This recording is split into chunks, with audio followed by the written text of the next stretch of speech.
All right, so welcome to the Hearthfire. There's something deep inside us that knows the energy of the Hearthfire, the power and the warmth of gathering with friends, loved ones, allies, comrades, and new people that we've never met before. So I'm super happy that you're here. I want to begin by taking you on a little journey. So if you'd like, you can close your eyes, but no need to if you'd rather keep them open. I might, just to drop into the story. And yeah, if you can just take a few breaths with me, kind of let fall away whatever's happened so far in the day or in the day before, whatever's about to happen today. Just bring yourself into this present moment with your breath,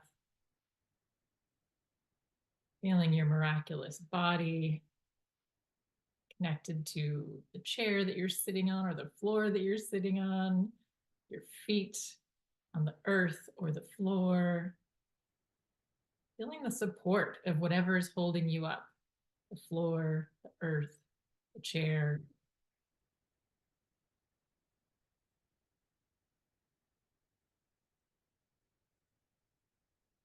Progress. Welcome, Serge. Welcome. We're just beginning with a little sort of opening meditation slash story, little journey. So if you'd like to join us, and then we'll open it up for introductions and discussion. All right. So we were just feeling the support of whatever is holding up our body right now. If it's a chair, if it's the floor, the earth beneath our feet, feeling the cosmos above you, feeling nature all around you, the trees, the birds, the grasses, the fruits, the vegetables, the food you're eating. And take that all in and bring it all into this present moment, right here, right now.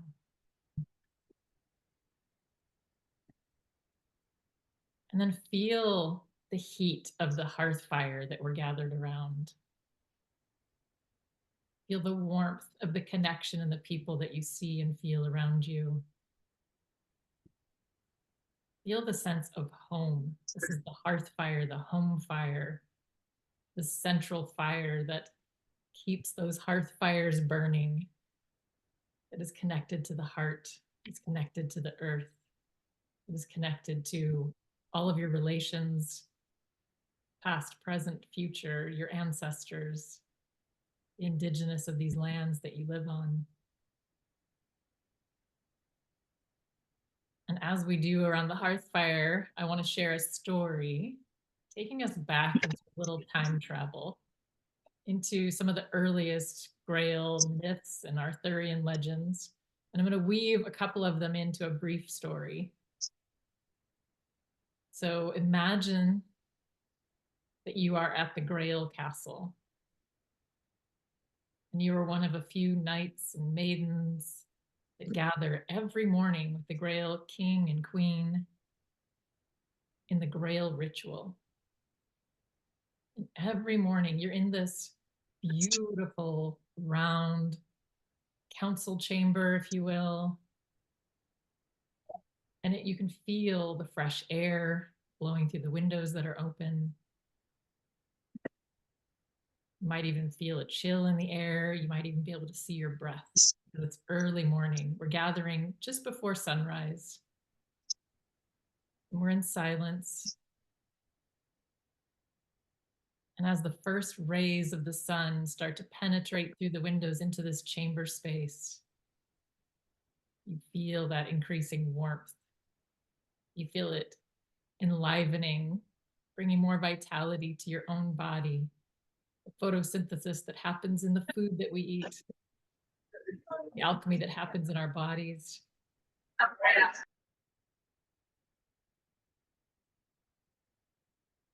And you're really appreciating the sun, all of the energy it brings into your life, into the world. And then the Grail ritual begins. And this is a very beautiful, sacred ceremony filled with love and devotion.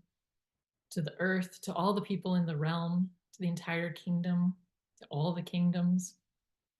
And there are these particular objects. There is a chalice, a golden chalice, and a sword. And these are key objects as part of this ceremony and this ritual, because this ritual is meant to symbolize and honor and appreciate and commemorate the union of the masculine and feminine principles, the harmony of opposites, the synthesis of polarities, and the remembering every single day at sunrise what contributes to the ongoing abundance of life and vitality that's flowing through this realm, through this kingdom. Deeply appreciating the fertile crops, the lush landscape, the flowing waters, the health and vitality of the people, the joy, the harmony, the happiness that they're experiencing, that you're experiencing as a part of this realm, this kingdom. Deeply honoring and loving the principles of the sun and the earth, the masculine and the feminine, the gravity and the levity, the electric and the magnetic, that do not work in opposition, that work in harmony and synergy together in co-creation, bringing life and vitality to all beings. And then one day, something happens. There's a schism in the realm, an energy shifts, and a bad actor comes in and steals the sword. He wants it for himself. And in the process, the Grail King is wounded. And so this amazing balance, this harmony, this synergy is upset. That masculine principle is missing, not only missing, but the king that is embodying that masculine principle is wounded. Some say emasculated. And all of the crops begin to fail. All the waters begin to dry up. People start to fall ill. They're fighting with each other. They're fighting for scarce food, resources. They're in fear. And the realm turns into the wastelands. Now, weaving in a related Arthurian tale is the Well Maidens. These beautiful women who would tend these sacred wells, and these wells were wells of plenty. They were wells of everlasting life and abundance.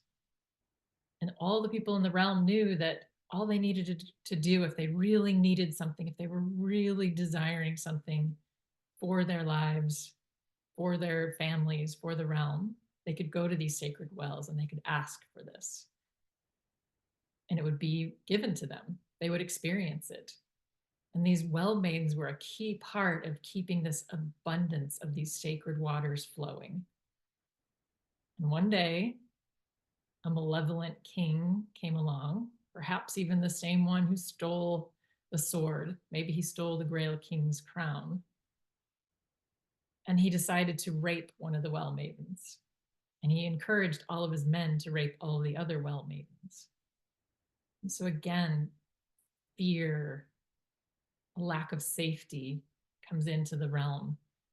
And the well maidens are no longer feeling safe. They can't continue to tend these wells. They can't continue to regenerate this abundance, this love and appreciation for the waters because they are in fear themselves.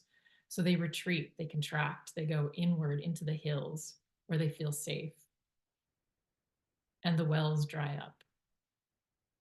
And people aren't getting what they need. It's no longer a land of plenty, it's a land of scarcity. And then weaving in the knight Percival and the wounded Fisher King. So this king has been wounded and his wound will not heal. And he goes out every day in this boat and he has a fishing line in and he's just bemoaning the fact that he's ailing, he's not healing, he's not dying, he's just sort of stuck in this stasis. And he doesn't know what to do about it. And there's a there's a prophecy that one day a knight will come along and will save the entire kingdom. He will save the king by asking this one question. Nobody knows what the question is. This one knight has to find out what it is and ask it. So we won't go through the whole long Percival myth, but he goes through an entire hero's journey of showing up as the fool, thinking he knows what he's doing, really messing things up. And then he has to go out and he has to prove himself. He slays all these dragons, he defeats other knights. And at some point, at the end of a very, very long journey, he returns to the Grail Castle and he asks what's in his heart. And there's two different versions of this question. One is, what ails you? He asks the king, what ails you? Why are you so ill? Why are you not healing? And the other question is, whom does the Grail serve? And when he asks that question in either version of the story, instantly the Fisher King is healed, crops begin to become fertile again, the waters begin to flow, love and harmony is restored, vitality, health, and wellness is restored, abundance, thriving is returned to the kingdom and all realms. And so really this is showing that Percival restored that feminine principle, that unity, that harmony of the masculine and the feminine. And that without one or the other, neither one is the divine masculine, the sacred feminine. The sacredness, the divinity comes in the union, the harmony, and that's how life force energy flows in nature.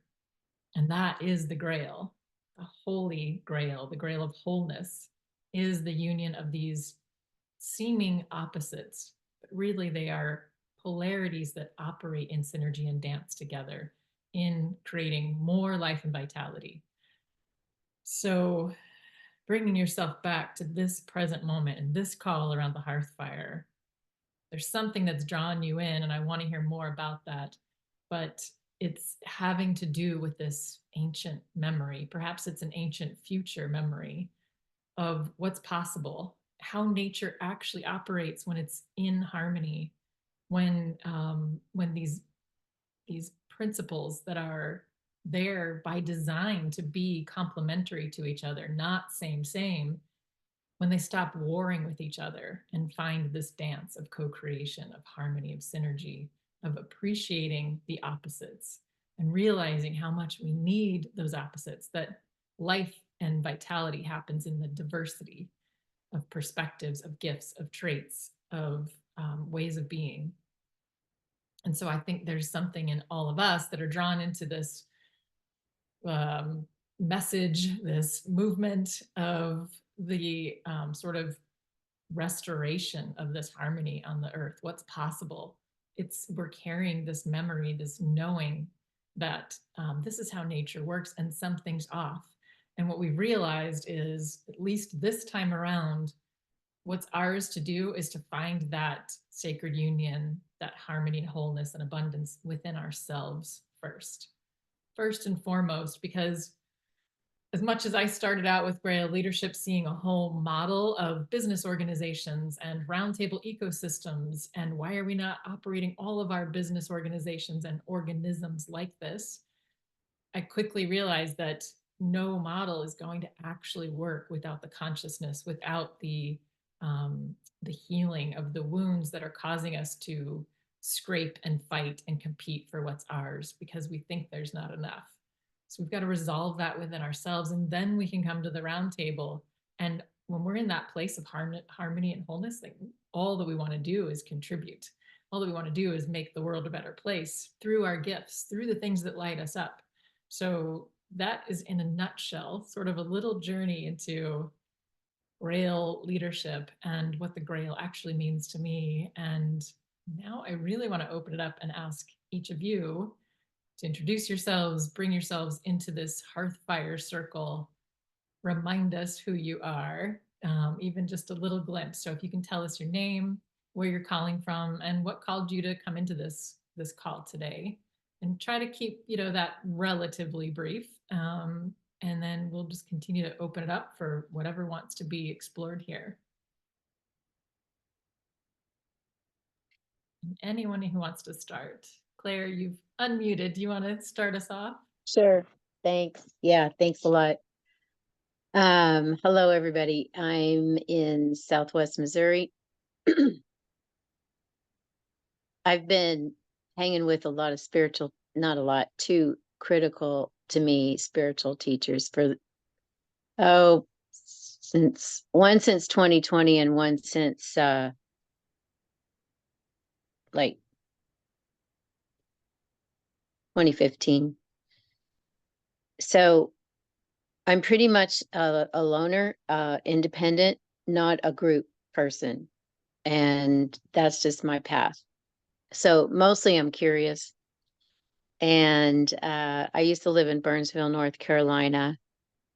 So the fact that you're in Asheville was a curiosity as well. And I'm not pushing life. I used to chase my dreams. I'm not doing that anymore.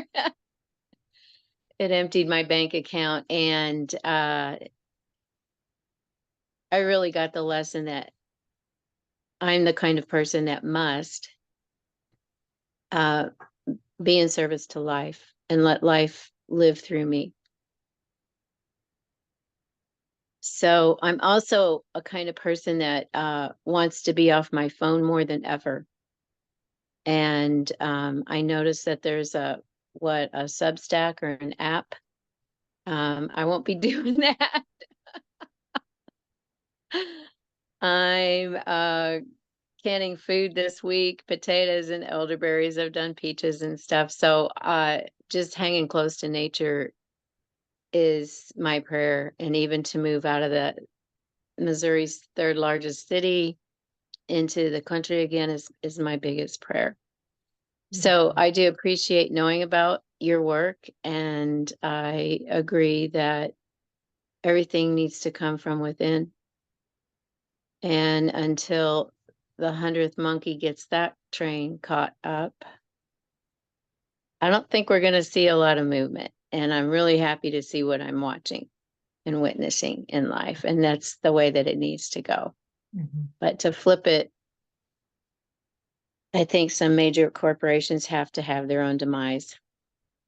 And that's not me willing it. It is nature decides. So thank you very much. Thank you, Claire. I appreciate that. Yeah, I see so much recognition in what you're talking about. That path of the lone wolf is a well-known one, I think, for many of us. But because I feel like, I mean, it's by design as well. One reason that is because it's happened. And so yeah. Therefore it is by design, but there's no accidents. But yeah, I think that when we, came into the forgetting and started to remember, we felt very isolated. Like, why am I seeing things so differently? Why am I feeling pulled so differently? And so it can be a lonely path. But I think part of that is because we're meant to go inward and find that within ourselves. And it feels like now is a time where I just keep getting this message of just gather people, gather the Grail leaders, gather the ones who are holding these codes of wholeness, because we're not designed to do it totally alone. There's no like judgment in what you've said, Claire. I think that's beautiful in your connection to nature, but I think we can all use that reflection and that support of like, oh, I see you, I see what you're here for. I see that you're here for life and the earth and humanity and, the connection that's running through you. So yeah. And to be clear, like when I talk about all you want to do is, contribute, it doesn't have to look like a lot of work. That contribution can be, I'm just having a deep relationship with the potatoes and the elderberries that I'm growing and, putting up and preserving and that's the quote work. That's the contribution, so yeah. And the allowance that you said, just like letting it be, letting it unfold. I think that's a big part of that feminine principle as well. So thank you for holding that. Thank you. Thanks. Yeah.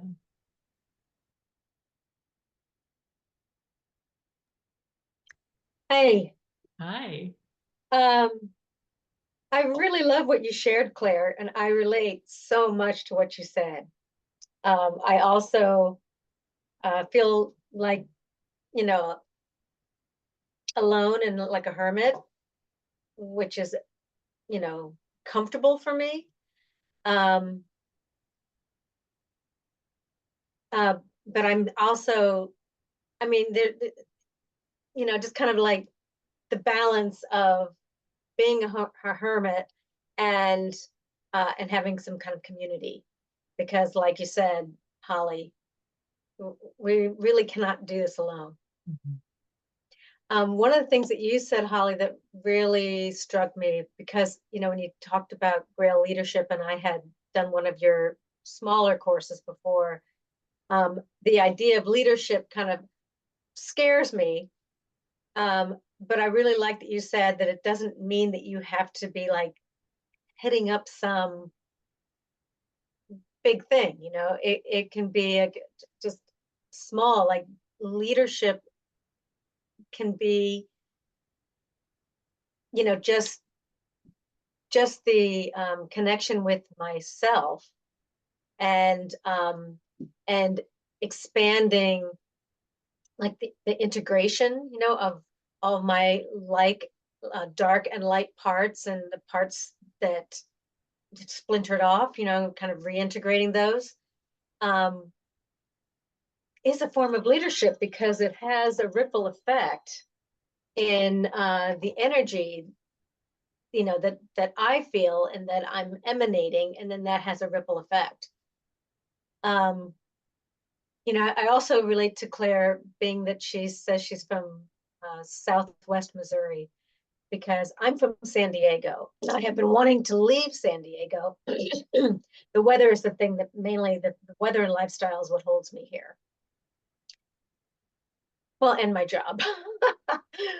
But I've been wanting to leave because it doesn't, I'm feeling less safe here. And as time goes on, it just feels like because I live very close to the city, just seems like a place I would prefer not to be. Plus, just the politics is just getting much more straitjacketing, and very unhuman friendly. So one of the places that I was looking at was southwestern Missouri. I'm originally from St. Louis. All my family is there. We don't see eye to eye on pretty much anything, but that area calls me. I hate the weather, which is one of the reasons I left St. Louis in the first place. The only months I like out of the year are June and September, and that's it. So, you know, that's hard, especially when you've lived in a perfect climate with no bugs. So I'm like, you know, I constantly waver. But I feel like change is coming. I feel like I am going to be moving. I just don't know where that is, and I haven't. And it feels like I have been waiting for the last 3 years, and it's just not coming to me. So I feel like I just need to wait until it does. And the other thing that I wanted to say was, I think that you also touched on, or I don't know if you said it in exactly these words, but I felt it. And that was, and I think I might even said a little bit about it, but that sort of moving into holding the center line, like moving into the center, away from one side or the other, you know, but integrate it. And I feel like that's also part, like integrating all of our parts is then holding the center line. And for me, that really is the leadership, because I feel like that has a tremendous potential. Well, I don't think it's potential. I think it's a reality of shifting the climate, the atmosphere, and the energy around us for the better. Yes. Yes. I resonated with so much of what you shared, Marian. Were you complete? I don't want to cut you off. No, I am complete. Thank you. Yeah, thank you for sharing all of that. And I love connecting dots and seeing patterns. And so whenever I encounter what I call Grail leaders, and there's no ownership or copyright around that. It's no like my way. It's just what I'm seeing, and how I hold the Grail is this harmony of opposites that are so devoted to nature and earth and humanity.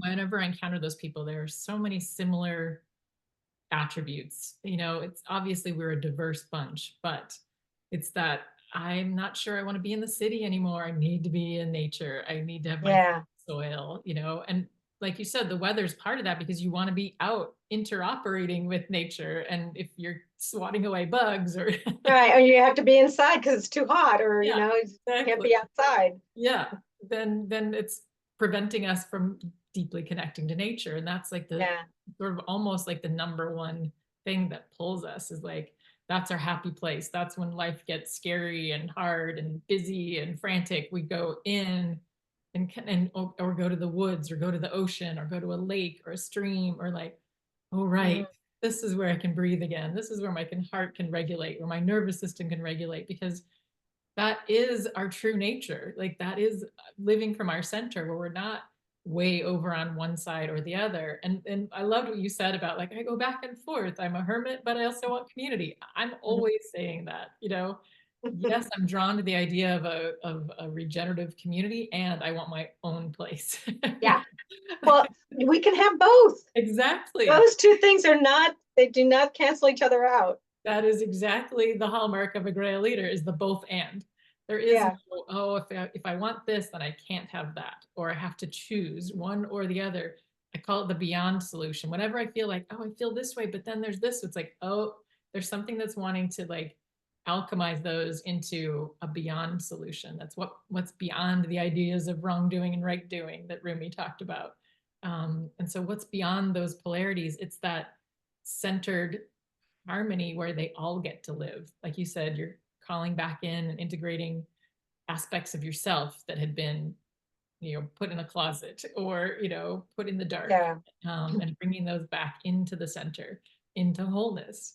So yeah, this is so beautiful to witness people in their own lives, their own versions, talking about the same thing that unites all of us. And it is this inevitability. Like we can feel that. Like it's a done deal that our world is shifting. There is a new thriving future emerging. We can feel it, we can taste it, we can sense it. I think there's enough sort of soul and ancestral memories that are like, I don't know, we've been close before, didn't end well. Sort of that PTSD, but it feels like never before. It's a done deal. It's inevitable, but that doesn't mean we just sort of check out. We still are engaging with it, and that's what's bringing it. We're midwifing this baby that's being birthed, right? Yeah. Yeah.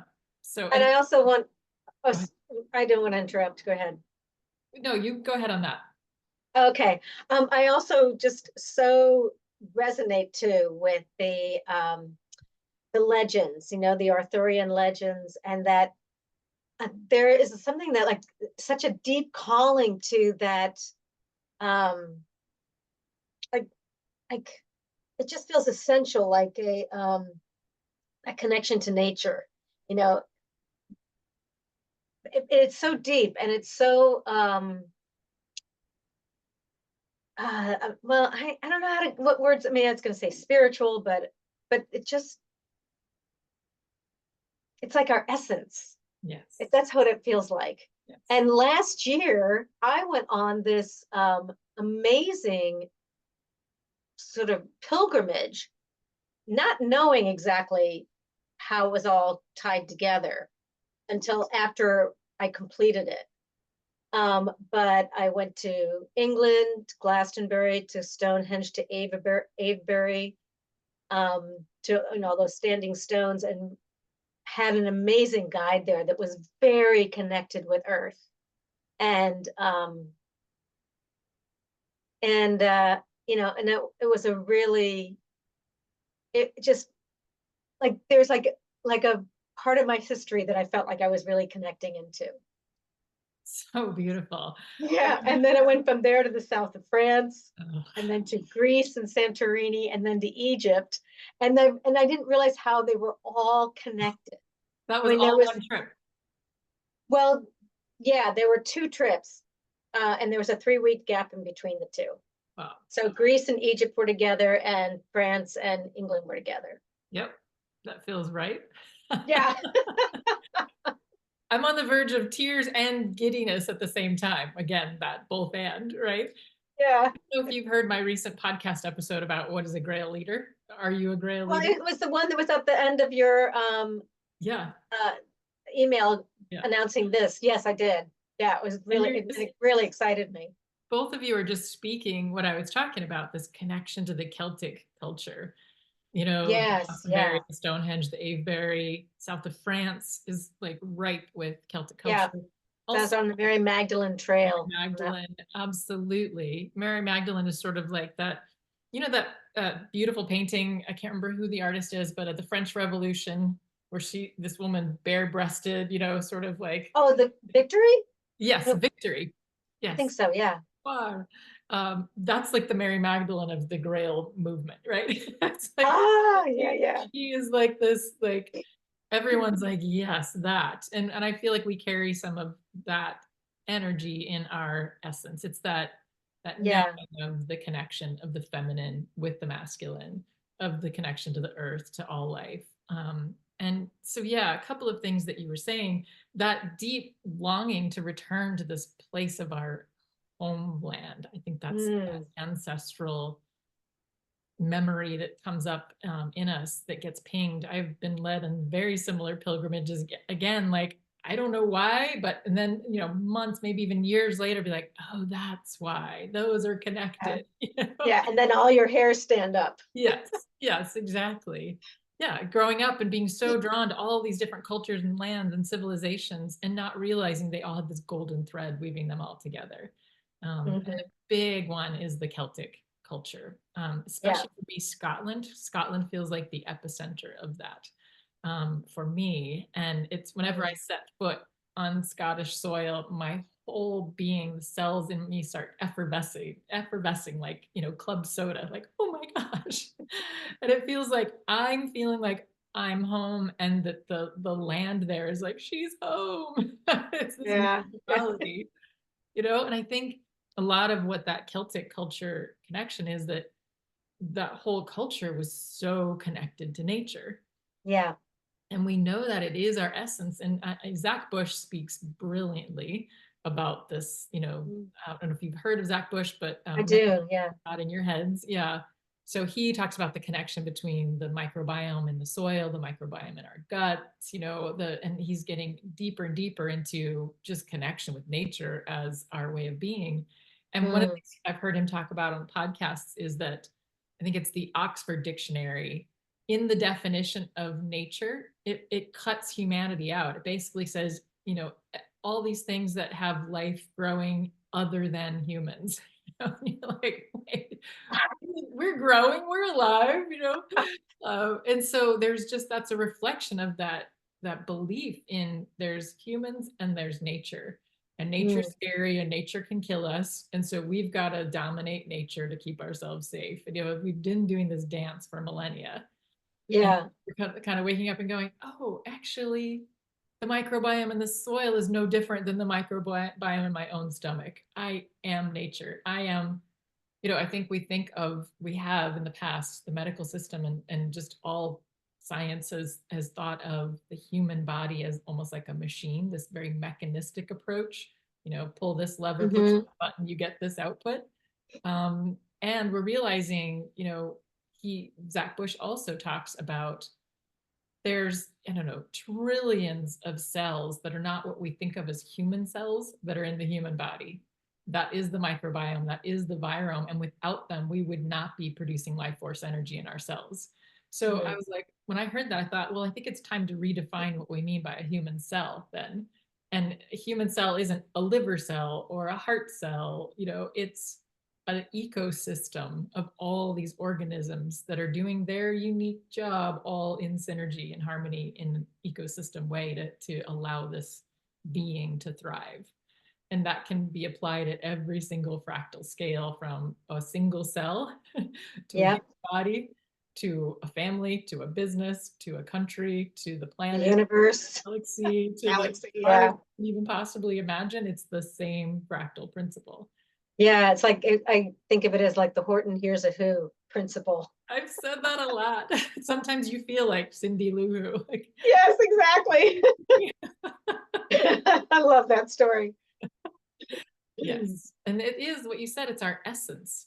And I think that's one of the keys that's unlocking this whole shift, is realizing we are not separate from nature. We don't have to claw to survive and battle against nature or against each other or against ourselves. We can find this place of harmony, and it's a process, it's a journey, but that is the quote work that we're doing. Yeah. I I don't want to take up any more time no, because no. I've already spoken a I lot. want to bring But- Serge in. But I just want to say one other thing that I realized just in the last couple of days in a much deeper way that you know, I mean, had been so interested in, you know, amassing information, you know, because it felt safe for me to be in my head, but I couldn't connect with the heart. You know, it was cutting off because, you know, you can't get to the heart through the head. And I suddenly realized that, well, you know, you get to the heart by going into nature. And then I realized, oh, well, you know, it's going to earth. Well, an earth is an anagram for heart. I didn't really put that together, but it's like, duh. That's why I love the Hearthfire, because it's got the heart and earth in it. Yes, yeah. Right. Yes. Oh my God, you're right. It's actually the two words exactly. And art, you know, it's And art, yeah. all of that. Yeah, it's wonderful. So Yeah. creativity. Yes, I love that. And I loved what you said. I didn't want to let this point go by about how you sort of relaxed when you heard me say it isn't about the, like, you know, what we think of as leaders. You don't have to be leading Yeah. a big business or even a small business or an Or initiative or a people. movement or people. Yeah, and I think part of that is we have a lot of wounding from the models that we've seen of what leadership means, which is from that, you know, the sword has been stolen and someone's like, I've got the sword, I've got the power, not realizing the power is what comes through the union, you know. Yeah. So that's the example that we've seen of what leaders look like, what a leader needs to be. And I spent 3 careers in that space. So yes, very much in the mind, very much in the information, and I can figure this out, and that's how I stay safe and secure. But yeah, slowly dying inside because the heart was cut off.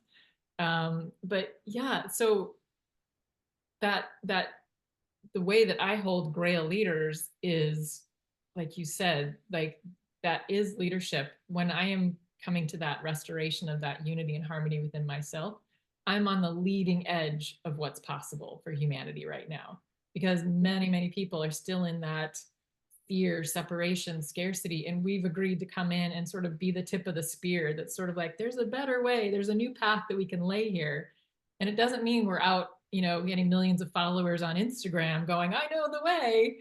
We're just living it, being it, you know, and like you said, it ripples out. My human design, if you're familiar with that, is a 4-6, which is line 6 is all about being a role model. And it's like, that was a big shift for me in realizing I don't have to be seen as the leader on the tippy top of the pyramid. Like I can just be it, live it. You know? And that is the modeling. Yeah, it takes the pressure off. Yeah, it really does. It really does. Thanks for sharing all that. Thank you. Serge, am I pronouncing your name appropriately?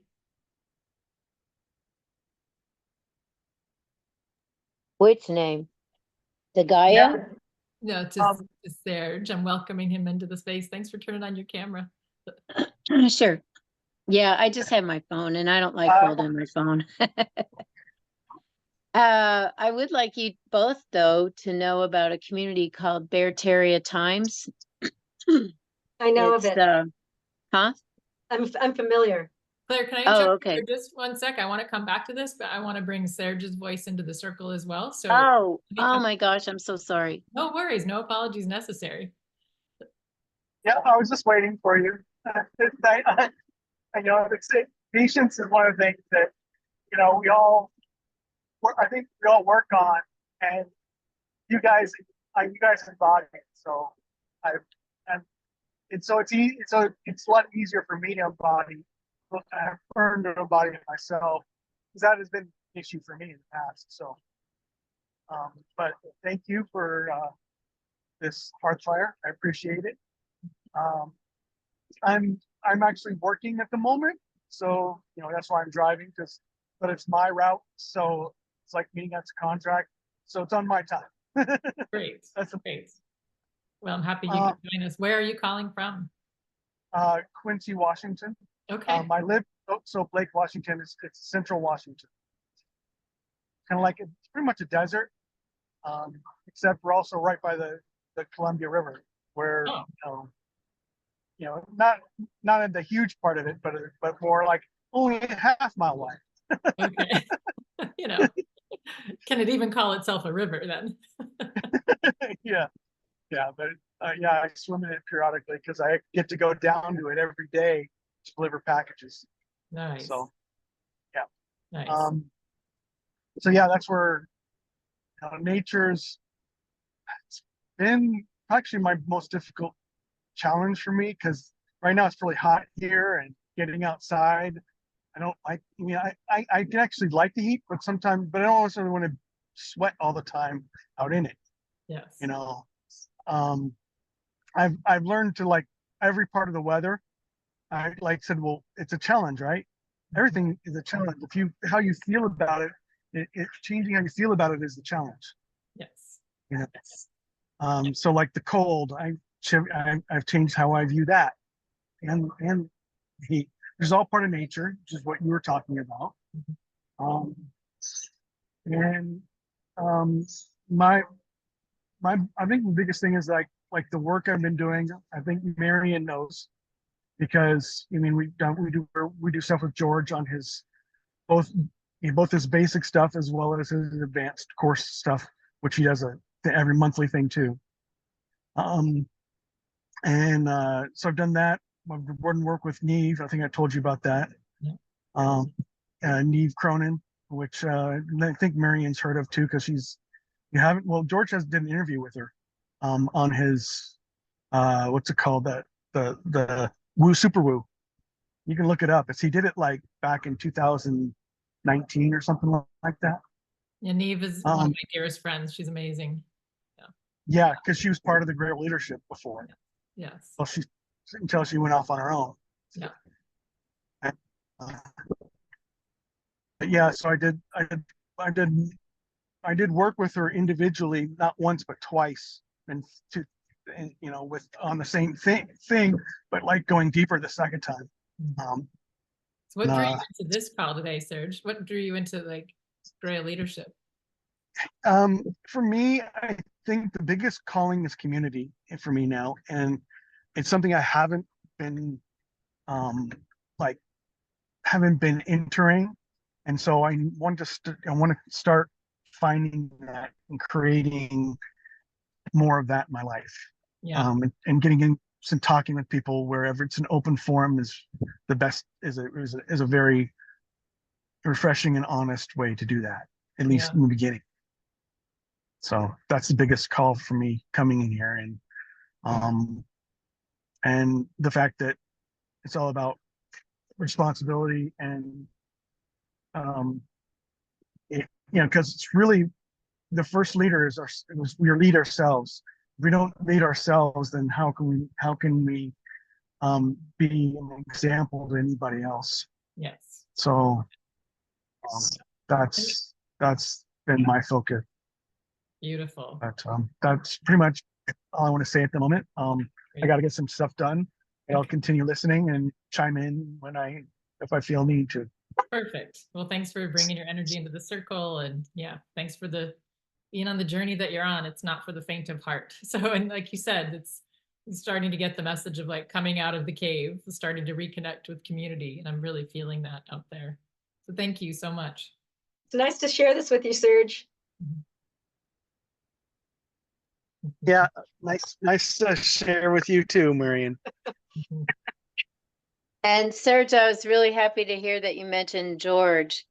Cavassalis, he's one of the guys that I've been following, and Jacqueline Hobbs is the other. Thank you. Mm. Yeah, Is Jacqueline Hobbs, Oracle Girl? Yes. Okay.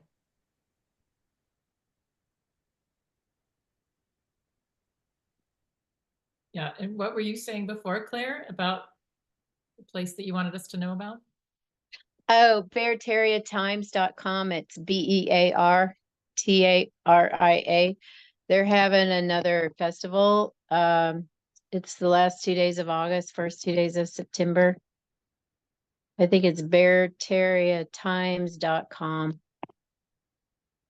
And this is homesteading, and this is, community building, like for real. Yeah, Not talk about it. These people are all doing it. yeah. So, and they're great. There's, I don't know if you also tune into Alpha Vedic, Bearlando. Okay. Well, there's kind of like a whole bunch of people that are part of Zach Bush, Dr. Tom Cowan, Dr. Andy Kaufman, that whole gang of people.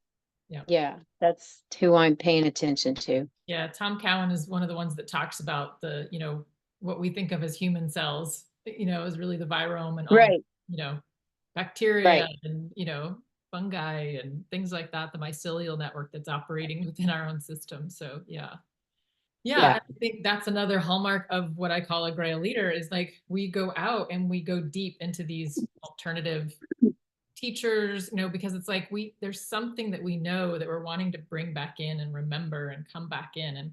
And there's been so many deep rabbit holes that I've gone down with different teachers or different teachings. And I think that's what you said earlier, Marion, about it's not even quite spiritual. I've come to the place where like for a long time I was like, oh, this is my spiritual path. And now I sit in this place of like, this is just the path of nature. This is just what is. Even to say, for me, say spiritual or a spiritual teacher, it's sort of out there, and this is like, what can we come back to our essence, and remember that. And so for me, there's so many amazing teachers out there and modalities and everything. And I just always keep coming back to like, is it connected to the earth and is it, from wholeness and, nature's principles, and that sort of thing. So yeah, all these things are pieces like homesteading, regenerative communities. There are so many pieces of the puzzle. And I think it's beautiful to see them all coming up. I get a little hesitant when sometimes you see people that are like, this is the answer. It's like, well, that's one of them. That's one of the pieces in the puzzle. Let's put it all together, So yeah, it's fascinating to see what's popping out there and what we're all drawn to and who we're drawn to and things like that.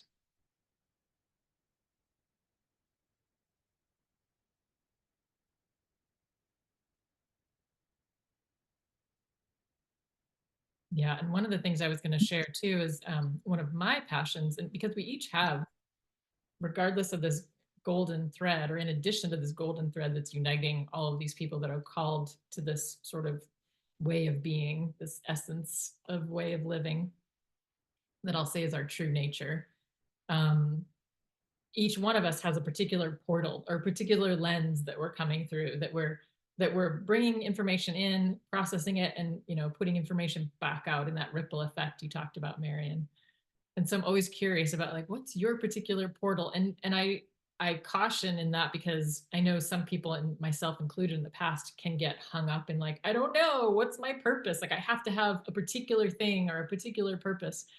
And it's not like a particular thing that you're doing. It's just that lens or that one facet of that, spherical diamond that you're bringing through primarily. And there could be many that make up that one. Because I have a variety of interests in a lot of different things. But I think the one that is the throughway for me is around leadership and what that looks like. So in the Celtic mythology that I'm really connected to, of some of you may have heard me talk about the Dalriada in Scotland, was this kingdom in the 6th century, so around 550 AD. And the lore is that when it was time for a new king to be crowned, the people chose the king not because like, oh, I'm afraid of him or he'll give me what I want or whatever. It was like he was the most honorable. He was the one who cared the most for the entire realm, that was so connected to nature and the realm and the needs of the realm, and could honor that as a steward. And at the same time, the earth and the goddess of nature needed to approve and say, yes, I accept this person to basically stand in for that masculine principle, to embody that sword principle. And the queen was doing the same with the chalice. And so the legend is that there was this hill fort of Danad that sat in the center of the Dalriada kingdom. And you'll go, and in this tiny little town in Western Scotland in the Highlands, you'll be driving along, and all of a sudden there's this huge hill, this knob that kind of jumps up out of the flat plain, and that's Danad. And I have a whole lot of stories around the synchronicities of being drawn there, not having any idea why I was there. But at the top of this hill fort, the ruins, is this stone that has a boot print carved into it, or a footprint depressed into it. And the legend is that when the king, before he could be crowned, had to put his foot into this depression, and if it fit, that was one of the signs that he was the rightful next king. But the stones and the goddess had to sing when he put his foot in that blueprint, in that boot print. And so that to me is showing resonance. You know, what happens when things are in resonance, in harmony, they sing, you know. And so it was nature saying, yes, there's resonance here. This particular king is not all out for himself and to amass all the riches up to himself and all the power and authority. He's there to maybe be a hub of those to come in, but they go back out. I mean, that's the toroidal flow of nature. And so for me, that's always touched something deep in me. As soon as I learned that, I was like, yes, that's what I'm talking about. That's the leadership that I feel. That's the stewardship. That's what it means to be royalty, to be kings and queens. Is, you know, I often think of words and etymology, and king has the word kin in it. You know, it's like this connection. And so it feels like I get really lit up thinking about restoring that servant leadership, that stewardship. And you think about that Grail ritual in the Grail Castle every morning, without fail at sunrise, the Grail King and Queen and the knights and maidens were there, honoring, celebrating, appreciating, loving the rise of the sun and the connection to the earth, and enacting that sort of masculine, feminine, sacred union. And so for me, that little lens tends to come through business because that's a way that I saw many years ago that so many people are impacted by that. So many people spend the vast majority of their lives at their work. And so what if those workplaces could not be soul-sucking environments, but something that gives them more life, opens them up to more connection with themselves, with the work that they're doing, with each other.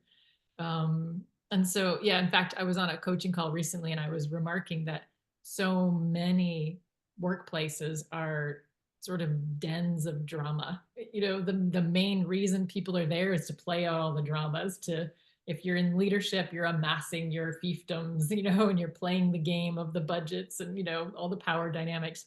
And then if you're in the, like, quote, line employee work, you're playing out all the dramas of, I can't believe he said that and she said that. You know, there's all these, it's just drama going on nonstop. And I said, what if we could flip that? And, you know, rather than the bulk of why the people are there is to engage in drama, and there just happens to be work going on the side, what if it could be that the bulk of what's happening there is an emergence of people's gifts and their genius and their just blossoming of their true nature in the supportive environment? Oh, and we just happen to, like, get some amazing work done at the same time. You know? So it's like, that's sort of my vision. Like, yeah, go ahead, Marion. I just wanted to interject because the moment has passed, unfortunately, but I didn't want to interrupt then. But I just wanted to tell you that that footprint that you mentioned, there's in Scotland, there's another one in Tintagel. Really? Yes, on the you know, mound where some ruins are, some castle ruins. Yeah. But there is a footprint there, and you know, we had a meditation there because it was it was described in the same way that you did. Wow. I had not known that. I've been to Tintagel in Cornwall. It's a beautiful area. No, you have to walk outside of the the pathways, and kind of we hopped over, like, a little fence and stuff. So Uh-huh. it's not, you have to know that it's there. Fantastic. And then there's a little cave underneath it, because it's right on the edge of the cliff. And there's a cave underneath it, so the king would have his foot in there, in that, and he was, when he was being given kingship. Yeah. And then the queen was down below in the cave, and there was a little opening where she could see, this being done. Oh, wow. Yeah, yeah. I want to bet she was singing in that cave as well. I know, I hadn't heard that part, but I thought that was really, pretty Yeah. cool. There's been so much that I've been drawn into reading about that has to do with sound and stone. Yeah. And the And I love that the resonance feminine harmony. is underground. Yeah, right? Yeah, yeah, So beautiful. And that's really. what, this legend at Dal Riata and the Danad was, that, the goddess would sing, and when everyone could hear that, they would be like, yes, Yeah, yeah. So, Their maybe, hearts would lift up. yeah. One of the things that I saw recently is right behind that depression of the boot print, there is a dugout, like it's probably about this big around, kind of bowl almost, and nobody knows why. And it collects rainwater from time to time and that kind of thing. Mm. But it just came to me recently when I was reading about sound and stone. I was like, oh, what do you want to bet? They used cymatics, where they, used water in there, and they could see if there, It when would the ripple. king put his bare foot in that depression, is there resonance between the earth, the stone, and the king? Yeah, And it would yeah. set, either a coherent pattern or a dissonant pattern, and that's, that's a It'd be so visual, telling. yeah. So Yeah, there's so much very there. cool. So many Yeah. mysteries in the earth, and nature for us to unlock for ourselves. Yeah. If I may, just interject something, another group that has been living what you're talking about is the Anastasia Foundation. Yeah. Yeah. The You know about them? Yeah. Good. Ringing Cedars. Yeah, good. Okay, thanks. Yeah. Yeah. There's so many out there. So many. Yeah. But there's some prominent ones, like have been mentioned here, that I think a lot of people resonate with, because they're holding a piece of that connection, restoration of what we know is possible and what is more of our true nature. Yeah.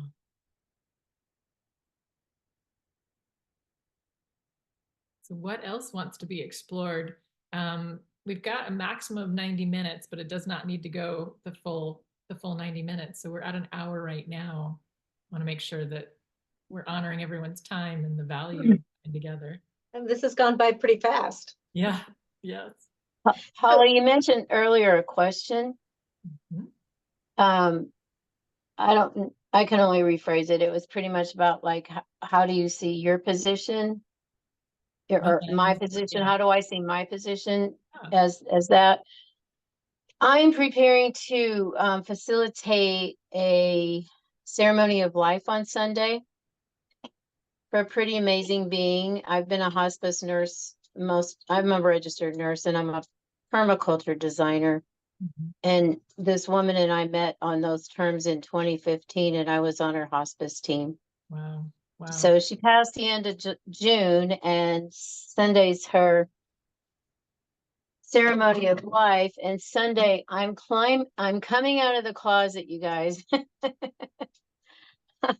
I'm just I'm a drummer. I've studied African traditional drumming for years, and I always have I don't know, sometimes 4 to 6 harmonies of rhythms in my head at the time, and I listen to a lot of African music. So I'm doing that with people that have never drummed with each other before. I'm facilitating a circle that way that will have 4 to 6 harmonies, and hopefully they'll sound like they've been drumming together for years. But anyway, Beautiful. that's my joy is drumming. Yeah. That's Yeah. so wonderful. And yeah, I mean, I've gone through hospice with my mother. Actually, we're coming up on the 9-year anniversary of her death, and the hospices were just treasures. And I often think about that. Like I talk a lot about, you know, these Grail leaders are sort of midwifing the birth of this new paradigm, but we also are the death doulas of the old starting to fall away and crumble. You know, on a cosmic collective level, but also, you know, the individual, like, can we be with people in our hearts in those moments of transition? Can we be, you know, and when I was creating the soul song Sanctuary, it was inspired by this African legend of gathering around a woman when she's giving birth and singing the child's specific song to that child. You know, there are these moments of transition where we're entering and exiting, you know, we're not ending, we're just shifting places, realms, you know, forms of energy. And so there's these gatekeepers that can ease that passageway and bring so much more love into those threshold crossings. So I really honor that hospice work that you're doing as well. Beautiful. My prayer is it's done for now. Mm. Yeah. Thanks. Yeah. Marion, it looked like you were going to share something a few minutes ago. I was just curious as to, you know, like, what do you see going forward with, I mean, why you called this together, and, you know, what is the direction that you're envisioning? Yeah, thanks for asking. So when this was first emerging 5 years ago, it was just a very clear sort of roundtable model of operating businesses and any kind of organization communities around these roundtable ecosystems and celebrating the diversity and all of that, and leading those businesses or communities initiatives differently from a co-creative, what I call dynamic hierarchy. It's not like a flat, you know, consensus. Everybody has to agree. It's like everybody has a piece to contribute into the chalice in the center or the pot in the middle, and that the actual thing that wants to come forward comes through the synergy of all those variety of pieces that are looking out in different perspectives from the roundtable and bringing it back in. So this was this clear vision that in Grail Leadership was teaching me what it wanted to be and what the foundational principles are. And I was really leading with this, you know, there's a new organizational model, because that's where my experiences come from, is corporate for 12 years, then owning my own small businesses for 12 years, was, you know, oh, this can be different and we can do it differently in business. But what I've seen over the years in my own journey and with every amazing initiative that I've worked with and in the leadership teams, they have these incredible visions. We all that are incited to do these things, inspired to do these things, we see what's possible. And time again, it would break down into these dysfunctional power struggles, and that vision would never come to fruition. People would leave disenchanted, people would be disengaged, disillusioned. And so I really was like, okay, well, I've seen for a while that it's not just the model, it's the individual consciousness that's brought to the round table as well. And there's sort of this lemniscape that dances back and forth and serve each other. But I really got this message in the last couple of years, is like, well, we really can't have that organizational model without the consciousness. So sort of double down on the individual journey of transformation back into remembering our true nature, back into remembering we are nature and the wholeness and abundance of our essence, as you said, Marion. And so it's still in that both and of, you know, part of me has been in the past chomping at the bit, like, just get us around the round table and we can do amazing things. But I've really realized it's emerging in the way that it's meant to emerge, and the time that it's meant to emerge. And what's been calling me more is that individual remembering restoration of our true nature. And so that's why I created a 6-month soul song Sanctuary, it's called, of, you know, how you come back to what I call your original intention. Like, what is that through line that you brought through, that you said, I want to experience that, I want to create that, I want to express that. That's my ripple effect that I'm here to experience and contribute.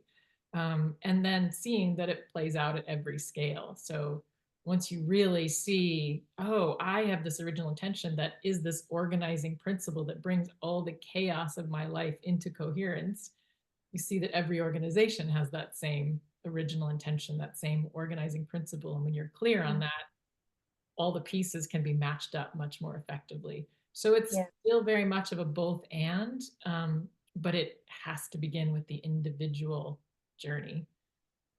And that's where I'm also, getting excited about doing other speaking engagements and consulting gigs with regenerative companies that have regenerative brands. They, are connected to nature, things like REI, Patagonia as great examples.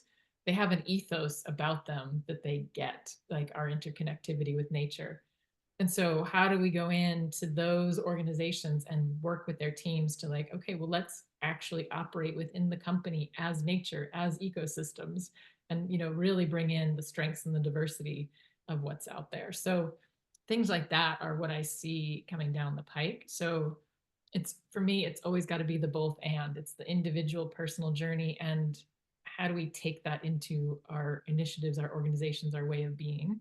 And I'm always super excited about maximum impact. Like, how do we take this and make it like a huge ripple effect? And that's where many, many years ago, I'd say 2014, I was in the midst of a big, like, dark night of the soul. And I remember flopping down on my bed in frustration and looking at the ceiling and sort of shaking my fist and saying, "What do you want from me?" Universe, whatever.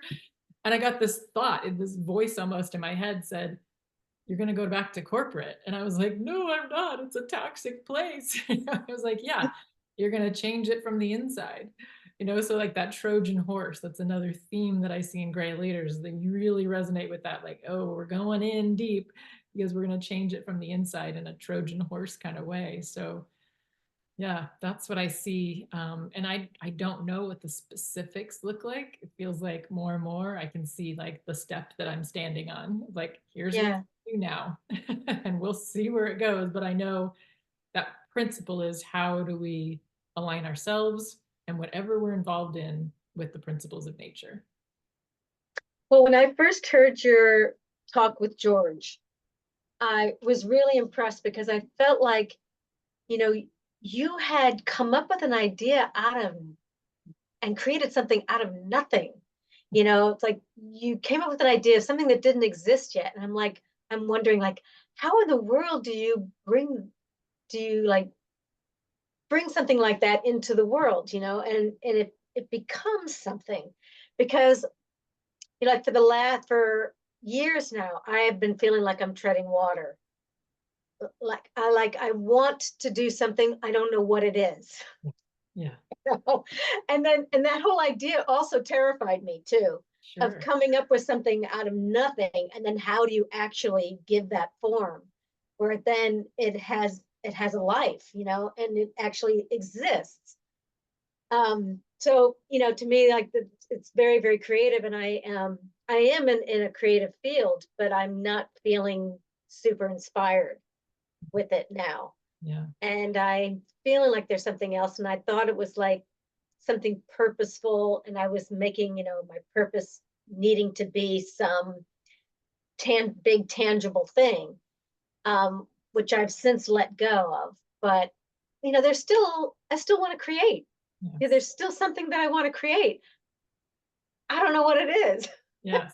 Yeah, that's it. I mean, that's the part of the essence of Grail Leaders, is we know life force is creation. It's creation energy that is, this creation energy comes out of the sacral, which is the sex organ, the reproductive organs. It's the union of the masculine and feminine that creates new life. And so we are here as creator beings, as George says, and Yes. I know that space of that stagnancy, that feeling like I'm just in a holding pattern.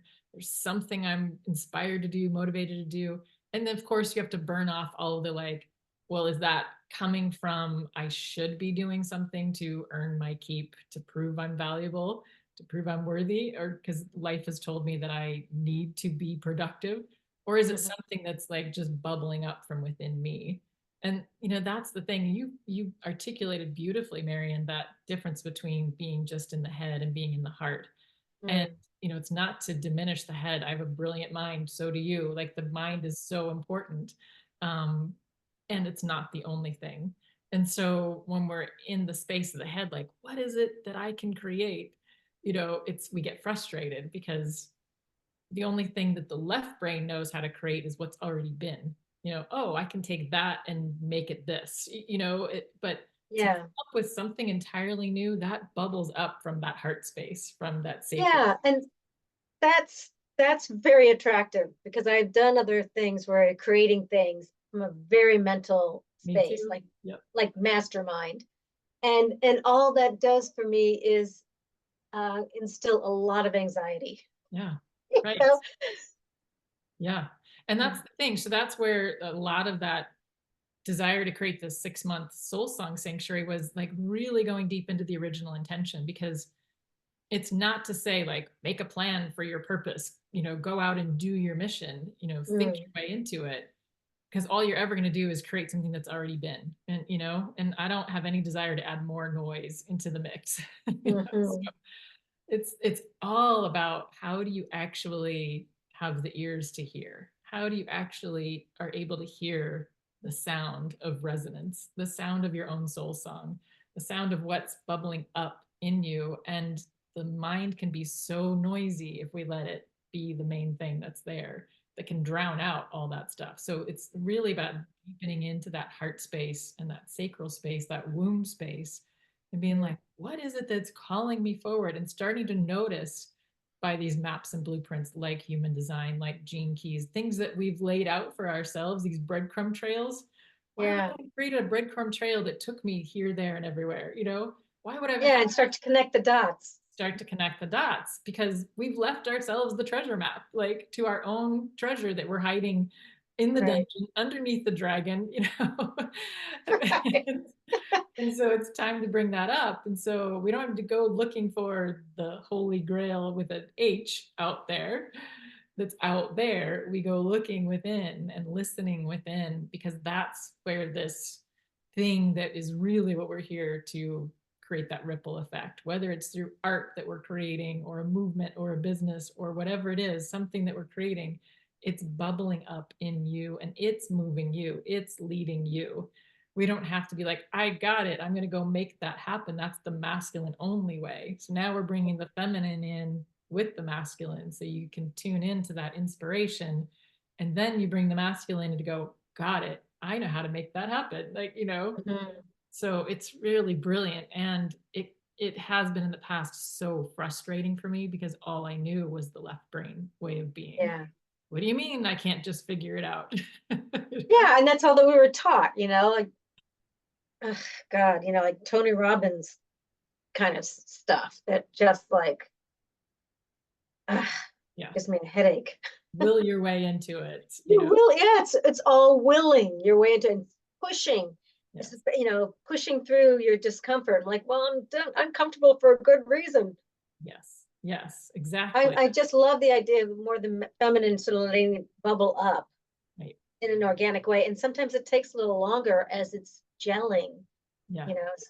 And it can be very unclear and very messy, and it doesn't make any sense, so it really is like, that's why I said I've been called to gather the Grail leaders, because we need to normalize this as like, oh, so tuning into those feelings that I'm having are a good thing, because the conventional world tells you like, oh, stop that, just get back to like what's rational, just get back into your solely left brain existence. But we're bringing that emergence in, that allowing in, that's how we create the life force energy more.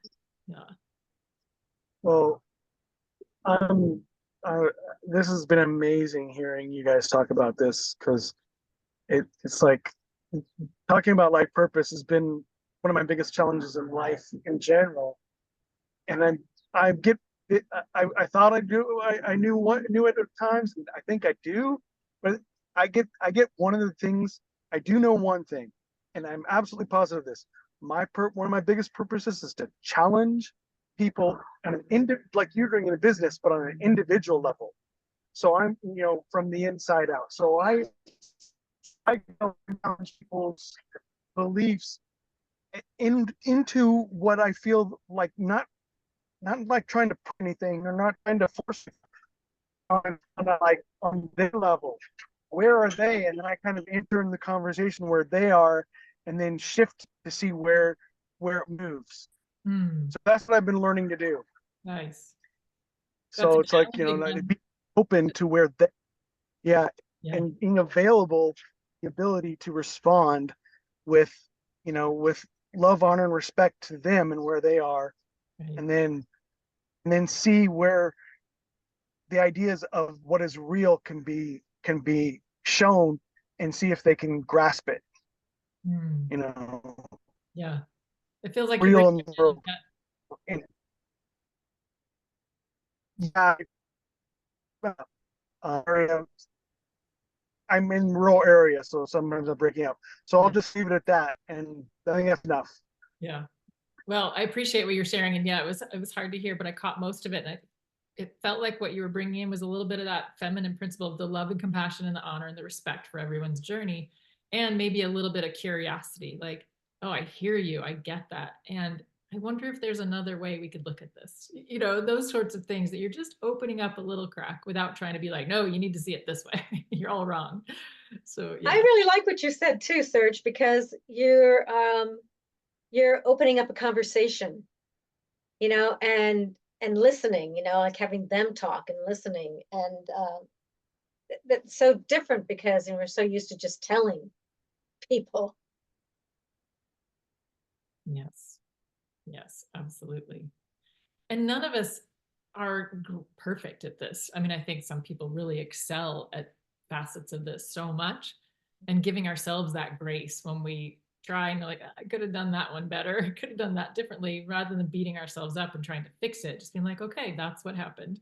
Because we don't have great role models. Most of the role models out there are telling and not listening. And, that most of the collective gives energy to the authority. I know what it is. I'm certain about this. I remember several years ago when I was very first having the idea and the vision for Grail Leadership, I was on the phone with a man who was curious. I'd met him at some gathering, and then we followed up, and he said, tell me more. Like, there's something there. And I said, I don't even know. It's not even clear. There's this, there's this, there's this. And he said, where do you see this going? I said, I really don't know. And he said, you know what? I trust that more than if someone said, oh, we're going X, Y, and Z, it's going to happen by this time, and I really appreciated that he said that, because typically it's like, oh, if you don't know where we're going, then I'm not going to trust you.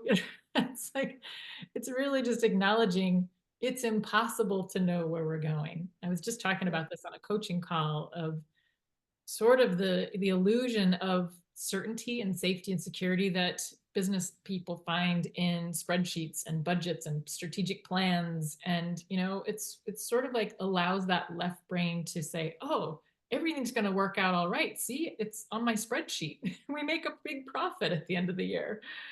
But you have no way of knowing if you've captured all the variables. You have no way of knowing if something's going to come out of left field in the collective or in your specific industry that's going to completely derail that plan. So I kind of laugh when I see a lot of business leaders out there talking about agile strategy and agile management, and change management. I mean, that's a big oxymoron, right? How do we manage change?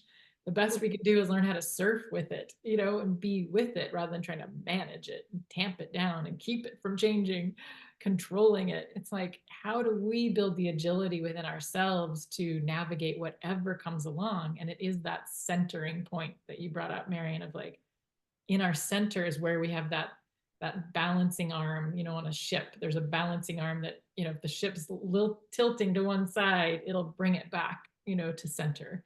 And so how do we keep coming back to that, and just knowing that the way nature works is it always works out for the highest and best for ourselves and everyone, but not what we necessarily think that is.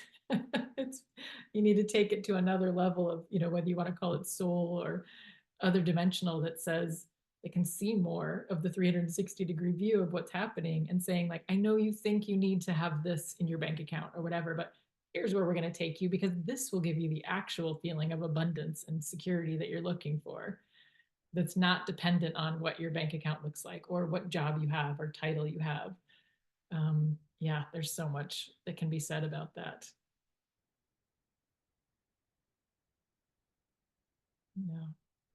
Yeah. Guys, I'm gonna have to say, see you later. So nice to meet you, Claire. Thanks for bringing. Thank you very much. And thank you, Marion, good luck, and Serge, thank you so much too, and thanks, Holly. All right, Claire, thank you. Bye. Yeah, we've got about 7 minutes. So anything else that wants to be asked or shared? So your program does that actually start on a certain date, or is it very individual? Yeah, it's a group program that starts on September 9th. Oh, okay. And yeah. And you have you sent an email that describes that, or is that all on your website? Both. But if you go to grailleadership.earth, it'll be on the homepage, but then also if you go to offerings up in the menu, you'll see it. Okay. There's a whole page that describes it in detail, what it's all about, why it's there, what the intention is for it. Yeah. And there's an early bird discount that ends August 8th. So if you're interested, look sooner rather than later. But yeah, we get started September 9th. Okay. Yeah. All right. I will definitely check it out. Fantastic. Thank you so much, Holly. It was really just a pleasure to meet you. And likewise, this was a lot of fun. It was a delight to connect with you, Mary. And I always get so excited when you just feel that sense of familiarity. Even and connection. Yeah. Yeah, that Grail essence. Yeah. With you, Serge. I hope you have a beautiful remainder of your day. Thank you. It's very nice to talk to you all and hear their life stories and where they're at and where they might be going. So thank you. Appreciate it. Thank you. Thank you both so much. Thank you. Bye. Have a good day. Bye.